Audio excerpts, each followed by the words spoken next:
வாழ்க்கையின் பெரும் பயமே பலருக்கு எதிர்காலத்தை குறித்துதான். என் வாழ்க்கை என்னவாக மாறப்போகிறது, என் எதிர்காலம் எதை நோக்கி நகர்ந்து கொண்டிருக்கிறது, எதை பெறப்போகிறேன், எதை இழக்கப் போகிறேன், எதினிடத்திலே வந்து சேரும், எதை நான் விட்டு பிரிவேன், என் பொருளாதார நிலைமை என்னவாக மாறும் என்ற பல பயம், பல கேள்விகள் எதிர்காலத்தை குறித்து பலரை நகர விடாமல் கவலைக்குள்ளாக்கக்கூடிய சூழலை பார்க்கிறோம்.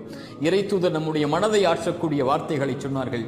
எந்த ஒரு ஆத்மாவும் இந்த உலகத்திலிருந்து மரணித்து விடாது, அதனுடைய வாழ்வாதாரத்தை முழுமையாக்காமல் எனக்கும் உங்களுக்கும் எழுதப்பட்ட கடைசி சொட்டு தண்ணீரை நானும் நீங்களும் அருந்தாமல் இந்த உலகத்தில் இருந்து பிரிந்து விட மாட்டோம். நமக்காக எழுதப்பட்டதை நாம் அடைந்தே தீர்வோம். நம்மிடத்திலிருந்து யாரும் பறித்து விட முடியாது. இறைவனால் முடிவு செய்யப்பட்ட பாதையில் ஏன் பயம் நகர்வதற்கு, ஏன் கவலை? நடப்பவை நடந்தே தீரும். இறைவன் இதை துவங்கும் போது நம்மோடு தான் இருந்தான், முடியும் வரை நம்மோடு தான் இருப்பான். நடப்பவை, அமைக்கப்பட்டவை நம்முடைய பாதையில் நலவாகவே அமைக்கப்பட்டிருக்கிறது என்ற நம்பிக்கையில் முன்னேறுங்கள். இறைவன் இருக்கிறான்.